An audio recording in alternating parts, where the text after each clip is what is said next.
are you doing? Very well, thanks. I'm just as you know. Oh, I'm hopping mad. I'm so mad. My hair is standing on end today, I tell you. Well, it's another week coming up, so, take your time, take your time. I don't think that's going to work anymore.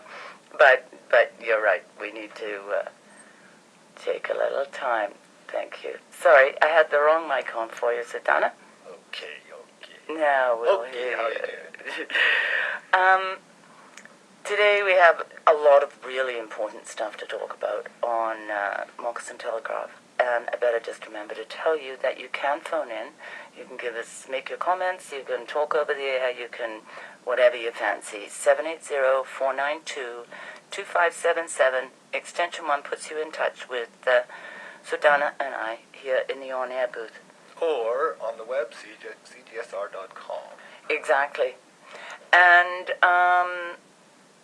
yes, we are going to start the show on a very sad note. Last Friday, the CBC ran an article about the two communities in northern Manitoba, Puckawagan and God's Lake Narrows, where two children died, and one other youngster is currently in intensive care, hanging to life, due to what I would call medical negligence. 12-year-old Brittany Pruden and 10-week-old Triana Ross both died of complications from pneumonia. 7-month-old Julie Castell is currently, or at least was at the time of the reporting, still in hospital on life support.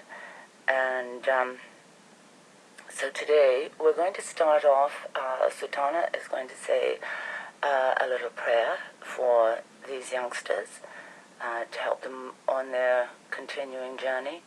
And then we're going to have a moment of silence for the two youngsters that lost their life, and we will also send all our healing energies to little Julie Castell. Sootaanaah. Okay, it's about the bill, but spoken on Nixie book gags. Hear my prayers today, grandmothers, grandfathers, creator, for these children, the ones that we have lost, and the one who is still clinging to life. We ask prayers for their families and their communities, that they might be strong to go through this process.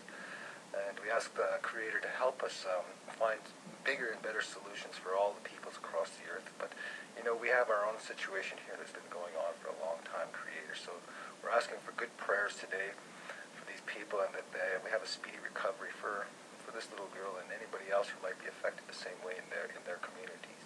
Thank you, Creator.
Nancy.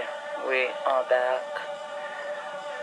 In the background, we are listening to a Sioux Indian traditional song. Very beautiful images with that. But it's a very beautiful song. And I always think that music helps with healing, so hopefully any strength from this music is going out to the families and all the people that love the little youngsters in Pakalawagan and God's Narrows. Well, that's the one thing about, Indigenous people. We really honor our relatives when they pass. We carry their memory through our lives. We always remind people that this person was here. Yeah. And in mainstream society, that really doesn't take place very often. And especially for the kids in Indigenous communities, we really suffered a lot, especially in regards to the residential school process. All those kids that died in those schools from neglect, from disease, from torture, starvation, everything that could happen to a child. A lot of our past children experienced that before they went to the other side. But the reality for Indigenous people, when you get to the other side, it's a better place. We know this, right? And if you lead a wicked life, you're not going to go to that place. You're going to suffer. You're going to have to go through a lot before they let you in. And that hasn't been really said enough in Indigenous communities globally, because we're kind of brainwashed into this Western way of thinking. And the reality is, it's in our genes. We all know this. And as a shaman person, it's a wake-up call to people to really try and understand that your life is a valuable thing. And the best way you live your life is with other people in a meaningful way. Mm-hmm. So these little girls, they touch the community. But the problem is not the community. The problem is the government, federal, provincial, municipal. They have responsibilities to provide proper health care to every citizen in this country. And that is just a outright case of racism almost, because the substandard care that these kids have to go through before they succumb to their illness. And it's not a isolated case. No, it isn't. And this is what, I can kind of hear my dad rolling over in his grave, because he was a general practitioner and he took the Hippocratic Oath very seriously, and he never saw a person for anything other than a patient. And it's so awful. I'm a mom, and I think I've taken my children to the doctor and had them send me home and say, no, just give them this and they'll be fine. And well, the governments have to really look at this realistically. They're spending billions of dollars, supposedly, on Indian health care through Health Canada. And the situation is that most communities across Canada, if you're above a population of 500 to 1,500, you get a hospital, you get something there that's a facility that's there for the community. That doesn't happen in Indian country. And they have to ship them out, they have to fly them out, and and even the doctors that they get into these places, they're overwhelmed, of course, and they don't have the proper facility, or they probably don't have the proper supplies. yeah. So it's the responsibility of the government to honor their treaty with First Nations, and part of the treaties was healthcare, the medicine chest. And the chiefs of Alberta, across Canada, really have to get some intestinal fortitude, as they say, get some guts to stand up to the government and say, no, this has to stop now. We've been going through this for 120 plus years since Canada, well, longer than that, since Canada became a country. Yeah. And it's all right. You're going to rip off all our land and resources, then you better at least provide proper health care, education, housing, and employment, because it is coming to a head. And, we'll see what happens. Yeah, because this is what it seems to me like. First of all, everything was taken. And okay, so during the time of signing the treaties, perhaps there were shenanigans on the side of the person doing the interpreting.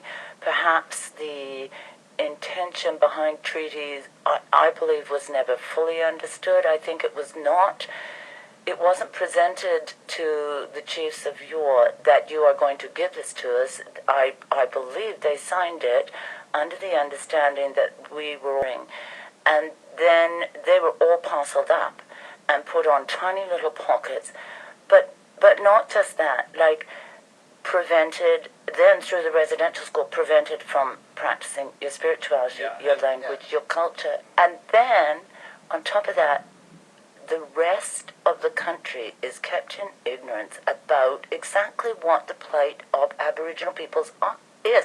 When I was growing up, Sootaanaah, I cannot tell you the number of times people said to me, well, we give them houses, you know.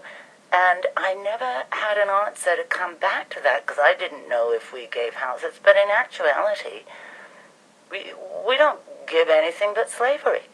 You can own a house, but it has to be on the reserve. But you can't sell that house. You can't actually own it. You can just sit in it and be a squatter in it.